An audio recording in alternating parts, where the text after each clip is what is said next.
Pak Menteri Dalam Negeri, Mhm. beliau menyampaikan ke saya bahwa wisata kepulauan itu adanya kalau yang di Bali ya, Ya. adanya hanya di Nusa Penida.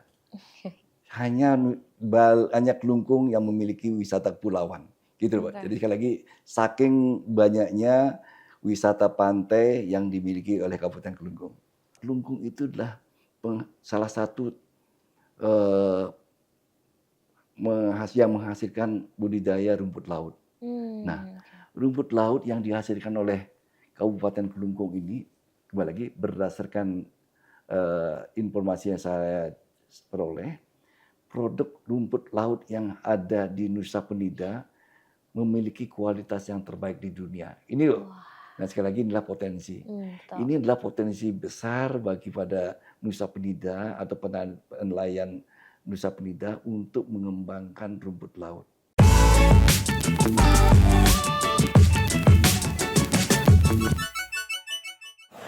Ini adalah Kabupaten Kelungkung. Rasanya tak lengkap jika wisata ke Bali namun tak berkunjung ke daerah ini. Kelungkung punya Nusa Penida yang cukup populer.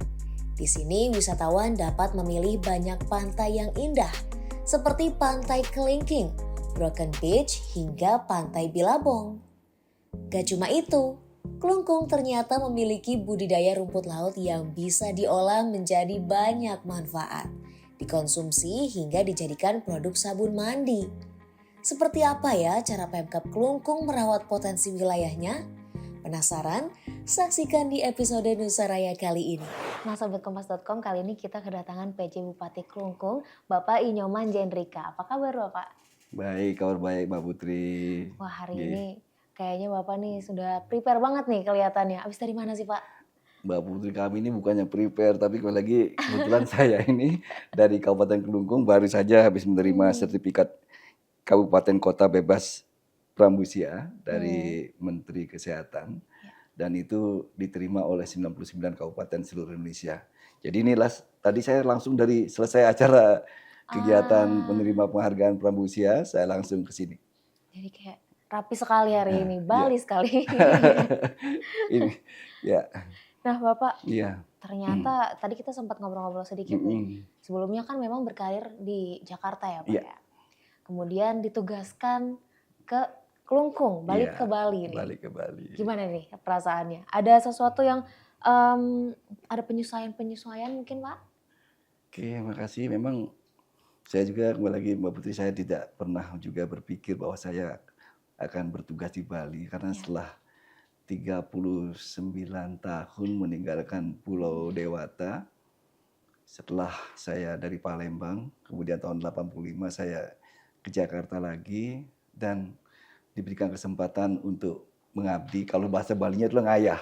Nah ya. Mengabdi adalah ngayah. Jadi maksudnya Oke. mengabdi di kampung halaman, terutama saya di Kabupaten Kelungkung. Hmm. Nah, tentunya kalau perubahan eh, cara kerja atau budaya mungkin tidak terlalu berpengaruh buat saya karena saya sudah lama juga di Bali, kecil di Oke. Bali, sehingga perubahan budaya, culture Kelungkung dengan kehidupan saya sehari-hari di Jakarta tidak pernah ada perubahan lagi, Mbak Putri. Nah, sebenarnya Bapak juga pernah mengatakan nih bahwa Kelungkung sebenarnya bukan tempat yang asing nih bagi Bapak. Iya, Mungkin bisa diceritain apa nih kesan-kesan yang ada di Kelungkung? kalau saya bilang tidak asing karena memang ya Kelungkung itu karena bukan bagian dari provinsi di Bali. Hmm. Nah, hal ini tentunya tidak asing karena saya tinggal di Provinsi Bali dan Kelungkung ini adalah menjadi salah satu kabupaten di Provinsi Bali.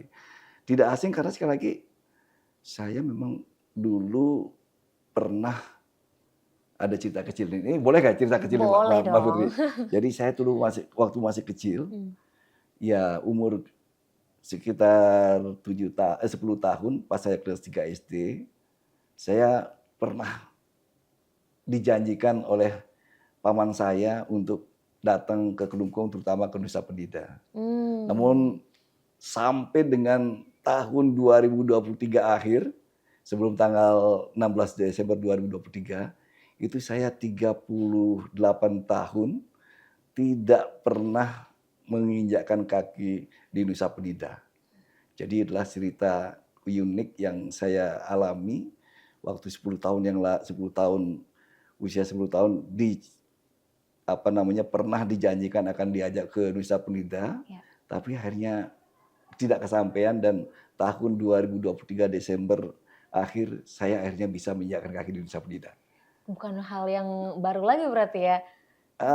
Iya. Ketika datang ke Kelungkung udah bisa jalan-jalan lagi nih ke Nusa Penida pada akhirnya. Iya, kembali lagi kan Mbak Putri, Kelungkung itu adalah ada dua wilayah. Jadi Kelungkung itu sepertiga wilayah daripada Kelungkung itu ada di daratan, maksudnya ada di Pulau Bali. Ya. Sedangkan 2/3-nya itu ada di kepulauan, meliputi Kepulauan Nusa Penida atau Nusa Gede, ada Nusa Lembongan dan Nusa Ceningan. Jadi sekali lagi mungkin satu-satunya kabupaten di Bali yang memiliki pulau adalah Kabupaten Kelungkung. Ya. Oke, sebenarnya potensi wisata di Kelungkung ini memang banyak banget ya Pak ya? Ya. Salah satunya tadi ada Pantai Nusa Penida tuh terkenal banget tuh di kalangan anak muda. Semua orang pada foto di situ ya kalau ke Bali. Kira-kira apa nih cara Pemkab untuk melestarikan Oke, nah pantai ini ini? tantangan terbesar daripada tempat pariwisata dimanapun di dunia ini tentunya adalah kita harus bisa merawat dan menjaga keberlanjutan daripada tempat wisata tersebut. Sekali lagi Mbak Putri tadi bilang banyak pantai ya banyak pantai-pantai eksotik di Nusa Penida dan itu benar. Dan itu saya baru melihat di tahun 2024 awal. Jadi begitu eksotiknya, begitu indahnya pantai-pantai yang ada di Kelungkung.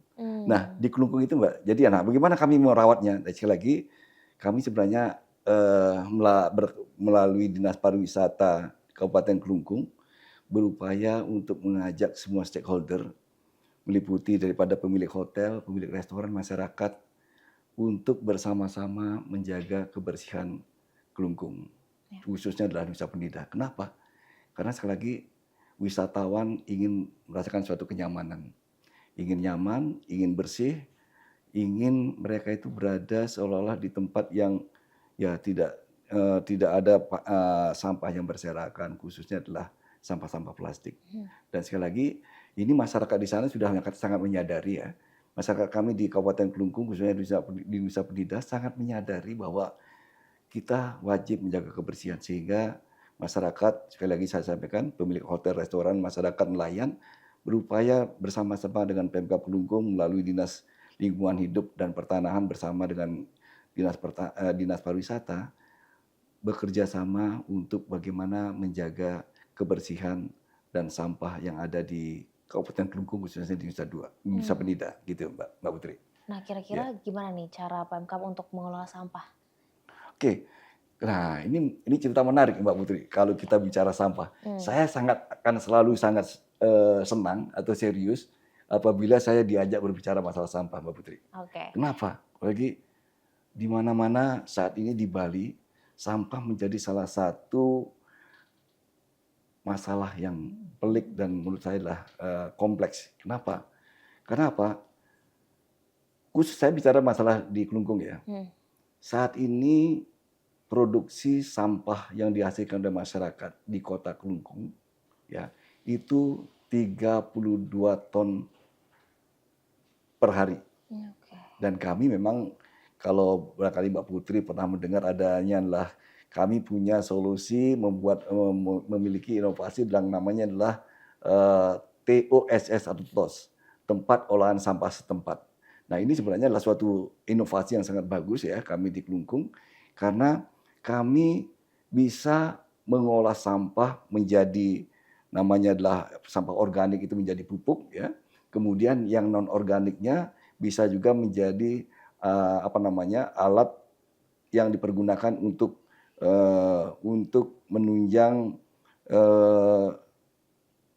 bahan bakar. Jadi sekali lagi ada yang namanya sampah organik yang akan dipergunakan oleh menjadi pupuk yang akan dipergunakan oleh petani. Di sisi lain ada juga hasil yang dari sisi sampah plastik yang bisa dijadikan briket untuk bahan bakar. Demikian Mbak Putri. Nah sekali lagi, namun demikian kembali lagi memang belum selesai Mbak Putri kalau masalah sampah. Karena sekali lagi saya sampaikan, hasil sampah yang dihasilkan oleh masyarakat masih lebih tinggi daripada kapasitas atau kemampuan kami dari TOS ya, tempat olahan sampah setempat ini untuk bisa diselesaikan. Nah, sehingga kami dari Pemkab Kelungkung berupaya untuk terus-menerus melakukan inovasi, menambah orang, menambah jam kerja, menambah peralatan agar bisa kami menangani sampah dengan baik. Gitu Mbak Putri. Artinya memang sudah disiapkan ya untuk pengelolaan sampahnya ya Pak ya? Iya, kami sudah siapkan gitu Mbak Putri. Oke, kalau kita ngomongin pantai Iya, tadi nih Pak, iya. kira-kira Bapak nih favoritnya kemana nih? Pantai yang mana nih? Kalau Mbak Putri nanya masalah pantai ya, nah pantai itu sebenarnya bagi saya kalau boleh cerita masalah pantai di Kelungkung itu ada yang pantai di kepulauan, Oke. ada yang pantai yang di daratan. Maksudnya gini, Hmm. ada yang di Kelungkung daratan. Nah kalau saya bicara dulu ya Kelungkung yang di daratan ya, ada namanya Pantai Goa Lawah. Nah inilah sempat mungkin kalau Mbak Putri udah pernah ke sana belum? Goa Lawah. Salah satu pantai yang eksotik Oke, juga di Kelungkung. Mhm. Di sana ada Goa Lawah. Lawah itu adalah kelelawar. Oke. Ada Goa Kelelawar. Nah itu adalah masih di kepulauan di Pulau Bali. Kemudian juga ada Pantai Kusamba. Pantai Kusamba ini juga sangat bagus karena apa? Karena di sana adalah tempat nelayan untuk melakukan budidaya garam.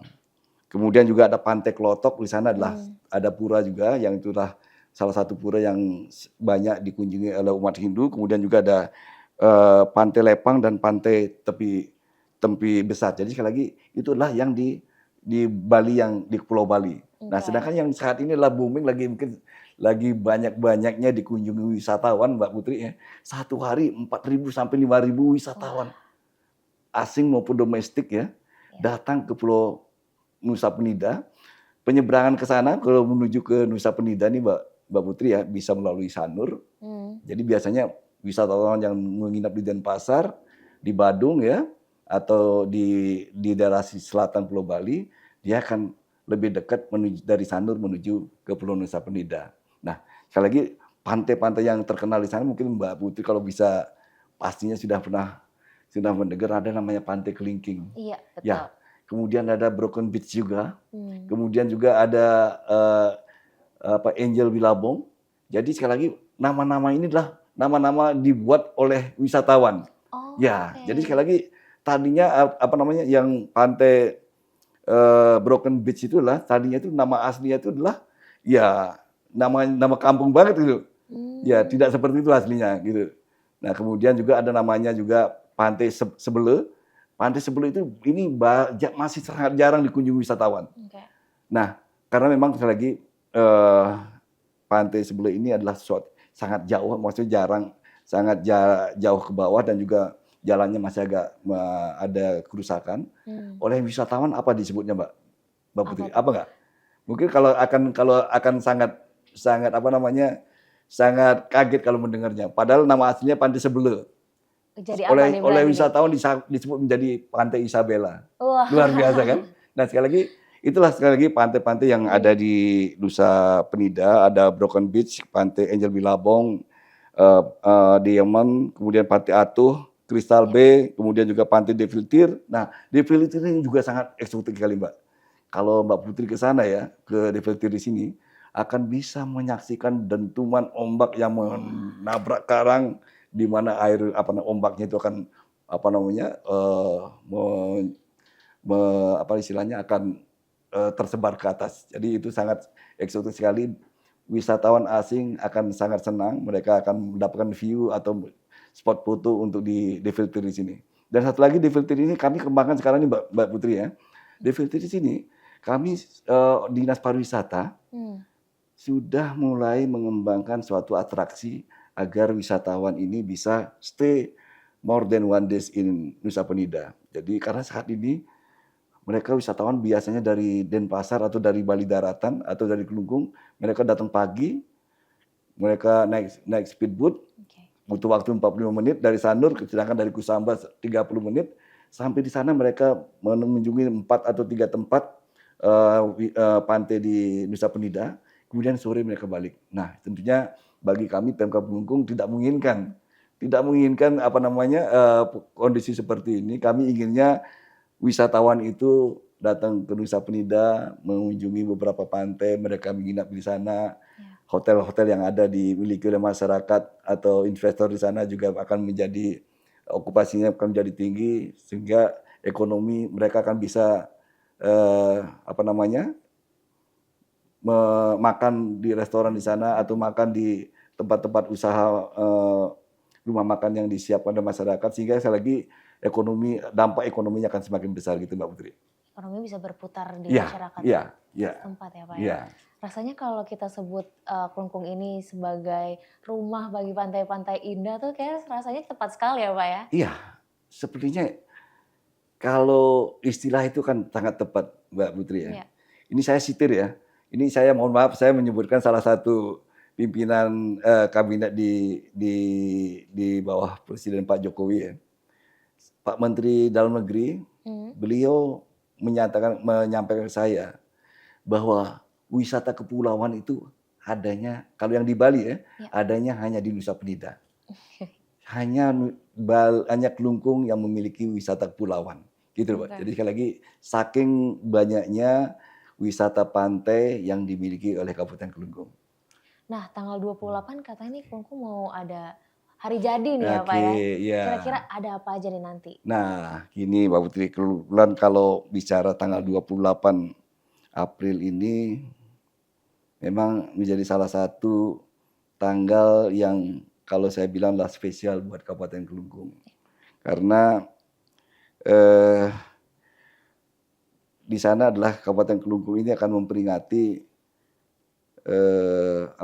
akan ada event pariwisata ya, event pariwisata yang dilakukan yang memang sudah ditetapkan oleh Bapak Menteri Pariwisata bahwa Kabupaten Kelungkung mendapatkan 2 event pariwisata atau 2 kalender pariwisata nasional, yaitu pertama adalah event festival pariwisata Semarapura, itu ada di Kelungkung, yang ini tadinya tanggal 28 April nanti, dan satu lagi adalah Festival Wisata Nusa Penida, nanti adalah bulan Oktober 2024 nanti akan dilaksanakan.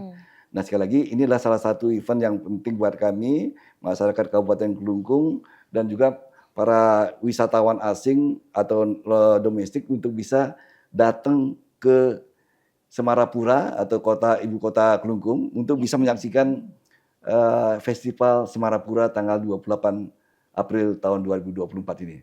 Oke.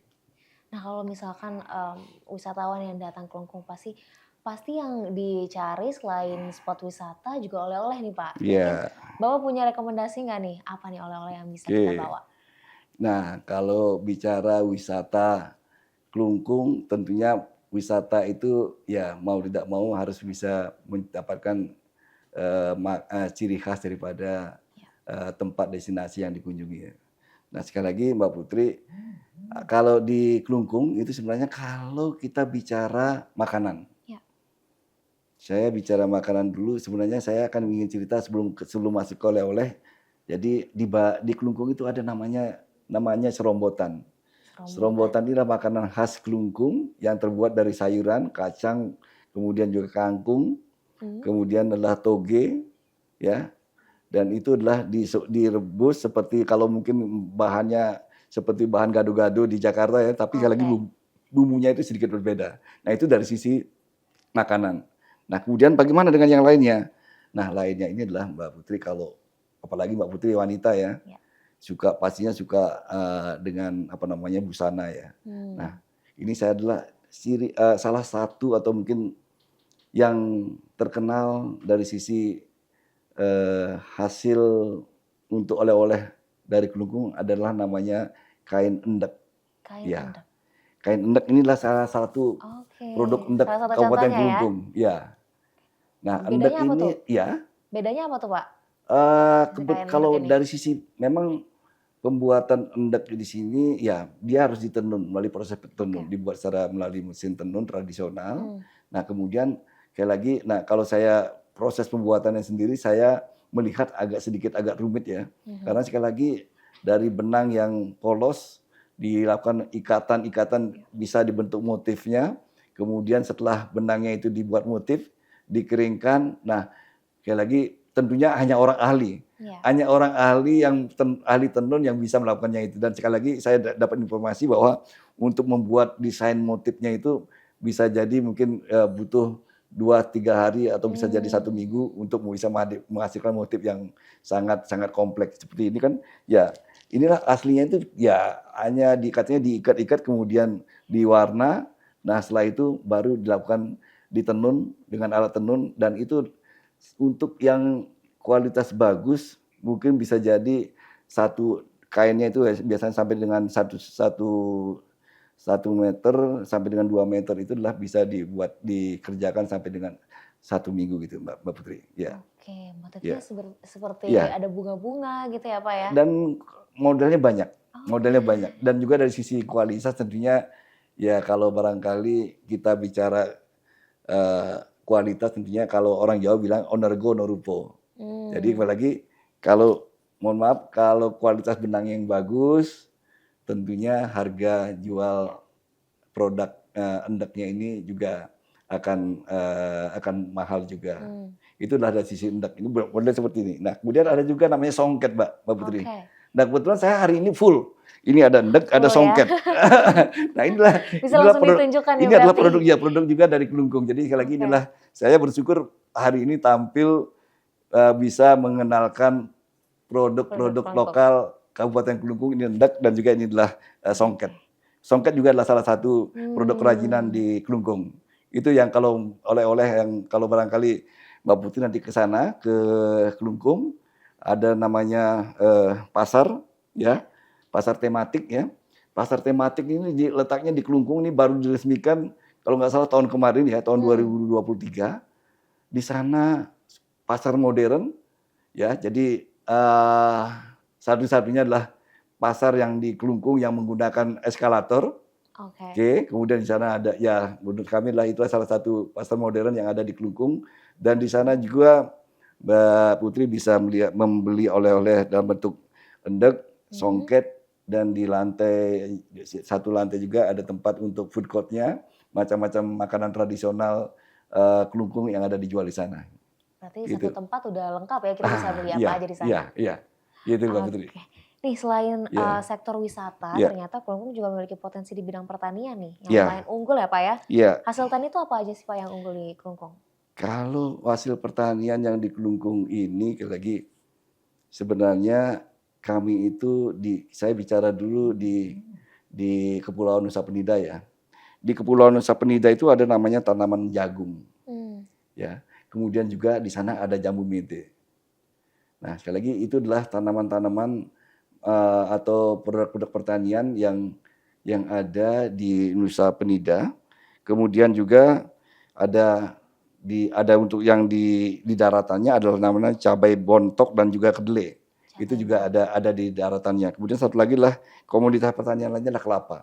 Jadi itulah produk-produk pertanian yang saat ini banyak dihasilkan oleh petani di Kabupaten Kelungkung. Dan satu lagi mungkin kalau bicara pertanian Mbak Putri ya, itu kami di Kelungkung itu ada namanya pasar galiran. Nah, pasar galiran itu adalah pasar seperti distributor. Jadi di sana adalah tempat datangnya produk-produk pertanian, hasil-hasil pertanian tidak hanya dari Kelungkung.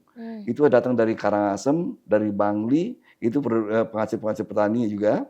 Mereka menjualnya di pasar galiran, dan di sana adalah sebagai kalau di Jakarta kita kenal pasar induk ya. Nah, itu pasar galiran seperti itu, seperti pasar induk. Jadi adalah grosir-grosiran. Mereka akan menjual secara grosiran produk-produk pertanian seperti cabai, kemudian juga bawang merah, kemudian juga daging juga di sana ada, kemudian juga beras. Jadi sebenarnya 9 pokok pertanian 9 kebutuhan bahan pokok itu ada di sana semua. Dan sekali lagi kami karena memang setiap hari Senin itu ada tim pengendali inflasi ya daerah. Jadi kami Dinas Perdagangan Koperasi di sana senantiasa setiap hari melakukan pemantauan atas harga-harga komoditas yang ada di pasar galiran tersebut.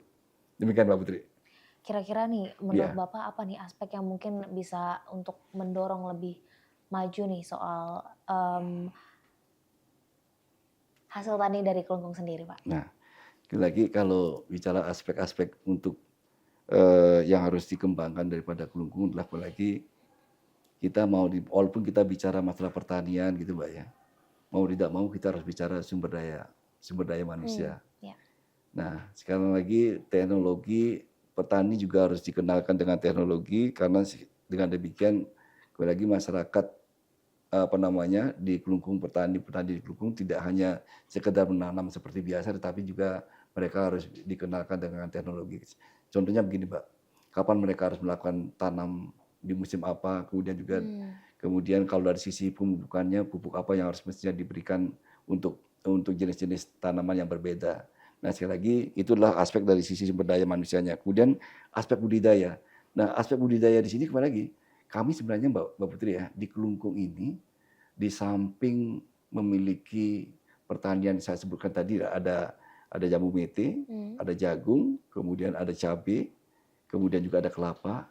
Ada satu lagi yang ingin saya sampaikan ke Mbak Putri, bahwa Kelungkung itu adalah salah satu yang menghasilkan budidaya rumput laut. Nah, rumput laut yang dihasilkan oleh Kabupaten Kelungkung ini kembali lagi berdasarkan informasi yang saya peroleh, produk rumput laut yang ada di Nusa Penida memiliki kualitas yang terbaik di dunia. Ini loh. Nah, sekali lagi inilah potensi. Ini adalah potensi besar bagi pada Nusa Penida atau nelayan Nusa Penida untuk mengembangkan rumput laut. Mungkin kalau boleh saya cerita, masih ada waktu kan ya, Mbak Putri ya? Silakan Pak. Oke. Nah, zaman COVID ya, tahun 2019 sampai dengan 2022, di mana pariwisata tidak ada karena COVID semuanya lockdown, petani rumput laut di Nusa Penida mendapatkan income yang sangat bagus. Karena pada saat itu budidaya rumput laut menjadi salah satu penghasil pendapatan daripada petani di Nusa Penida. Zaman itu benar-benar wisata nggak ada, tidak ada wisata pun datang, semuanya berhenti ekonominya. Masyarakat bisa mendapatkan pendapatan dari sektor rumput laut. Jadi sekali lagi Mbak Putri, rumput laut yang dihasilkan oleh Nusa Penida itu memiliki kualitas yang terbaik di dunia. Dan itu adalah produknya banyak diekspor ke Jepang gitu. Nah, berarti kita kalau misalkan ingin ke Kelungkung bisa deh nyobain rumput lautnya Kelungkung ya Pak ya. Oke, samping rumput laut Kelungkung, nah saat ini masyarakat sudah UMKM ini sudah mulai mengelola Mbak Putri. Di samping dia menghasilkan hanya produknya dijemur menjadi rumput laut yang siap untuk dijual, di sisi lain masyarakat pun sudah mulai membuat olahan rumput laut untuk bahan kosmetik. Jadi lagi kalau Mbak Putri kalau ke Bali jangan lupa kalau ke Nusa Penida ke tempat budidaya rumput laut, di sana petani juga akan sudah masyarakat yang memiliki UMKM sudah menghasilkan produk olahan rumput laut seperti sabun cair ya, kemudian juga sabun padat dan juga alat kosmetik lainnya. Jadi sekali lagi cocok buat Mbak Putri kalau seandainya datang jalan-jalan ke Nusa Penida untuk membeli produk-produk olahan rumput laut. Wah, banyak pilihan ya. Nanti bisa nih kita mungkin jalan-jalan ya, ajak boleh, aku ya Pak ya. pasti Mbak Putri. Nah, Bapak mungkin sekarang aku mau tanya soal harapan Bapak ke depan nih untuk Kabupaten Kelungkung ke depan. Iya. Nah, Mbak Putri, harapan kami dari Pemkab Kelungkung terkait dengan Kelungkung ke depan adalah begini Mbak Putri. Objek wisata atau tempat-tempat wisata di Kelungkung ini khususnya di Nusa Penida ini sangat banyak. Namun demikian saat ini belum dikelola dengan baik. Maksud kami gini, sekarang ini masih banyak dikelola oleh masyarakat Banjar Adat, ya desa adat. Nah kami inginnya adalah bekerja sama pemerintah daerah ini, bekerja sama dengan desa adat untuk mengelola pantai-pantai atau objek-objek wisata yang ada di Nusa Penida. Perlu Mbak Putri ketahui Mbak Putri ya, saat ini dana alokasi anggaran yang dibutuhkan untuk membangun Nusa Penida itu sebenarnya cukup besar. Namun demikian, saya kalau melihat wisatawan yang hadir bisa sampai 5.000 sampai dengan 6.000 wisatawan satu hari, di musim-musim peaknya malah bisa sampai dengan 8.000-an, maka potensi Nusa Penida ke depan ini akan semakin bagus. Hanya saja kembali lagi saya melihat karena baru 3 bulan di sana Mbak Putri ya, saya melihat bahwa Nusa Penida ini saat ini dijual sangat murah. Nah, sehingga kemampuan daripada Pemkab Kelungkung untuk bisa melengkapi destinasi wisata dengan fasilitas pariwisata yang lainnya inilah masih belum mampu, belum kuat lah. Nah, untuk itu sekali lagi tentunya perlu dikelola destinasi wisata ini dengan lebih profesional lagi. Ya kita tidak ada masalah kerjasama dengan desa adat ya, masyarakat setempat untuk mengelola objek wisata tersebut. Tapi sekali lagi yang saya masukkan adalah kedepannya terus terang mudah-mudahan di masa 1 tahun saya diberikan kepercayaan oleh Bapak Menteri Dalam Negeri atau melalui pemerintah pusat untuk menjadi penjabat Bupati Kelungkung, kami ingin meningkatkan pendapatan asli daerah di Kelungkung di sini lebih dari sekarang. Mbak Putri, kalau terus terang saya berkeinginan dari sisi pengelolaan retribusi ya, retribusi di Kabupaten Kelungkung yang saat ini sudah terkumpul atau dipungutnya adalah di tempat kedatangan. Kami melihatnya ini adalah kurang bagus. Kenapa saya sampaikan kurang bagus? Karena sekali lagi mereka di tempat kedatangan ini wisatawan itu tempatnya tidak bagus ya. Maksudnya tempat mereka membayar retribusinya di tempat yang terbuka, menurut kami adalah tidak nyaman bagi wisatawan untuk membayar retribusi di tempat kedatangan karena tempatnya tidak bagus, kemudian berdesak-desakan juga sehingga masyarakat perlu ngantri, sehingga menurut kami adalah beberapa yang dapat kami lihat atau dengar langsung, mereka merasa kurang bagus kalau Pemkab itu memungut retribusinya adalah di tempat kedatangan. Nah, sehingga yang kami lakukan adalah mulai akhir Januari kemarin kami mencoba akan bekerja sama dengan operator booth ya, operator booth yang baik itu adalah di Sanur maupun di tempat lain, agar retribusi itu dipungutnya adalah di hulu. Maksudnya adalah pada waktu wisatawan membeli tiket penyeberangan booth, kami di sana juga disisipkan tempat untuk memungut retribusinya. Sehingga pada waktu wisatawan datang ke Kelungkung, ke Nusa Penida, mereka tinggal turun dari booth, tidak perlu lagi ngantri untuk bayar retribusinya. Jadi sekali lagi, ini adalah terobosan-terobosan seperti ini yang ingin saya lakukan. Mudah-mudahan, kembali lagi Mbak Putri, saya tidak ingin lama-lama. Kalau memang kerjasama dengan pihak operator ini sudah berjalan baik, mudah-mudahan bulan Maret ini kami bisa akan mulai memungut retribusi ini di tempat keberangkatan. Gitu Mbak Putri. Oke, Bapak, terima kasih banyak Yeah. sudah datang di Nusa Raya ya, Pak. Yeah. Semoga kedepannya harapannya Kelungkung ini bisa menjadi spot pariwisata yang semakin maju nih untuk para wisatawan. Iya. Oke, terima kasih banyak. Sahabat Kompas.com, Putri Aulia pamit undur diri. Salam Nusa Raya, semangat Bhinneka Indonesia Raya.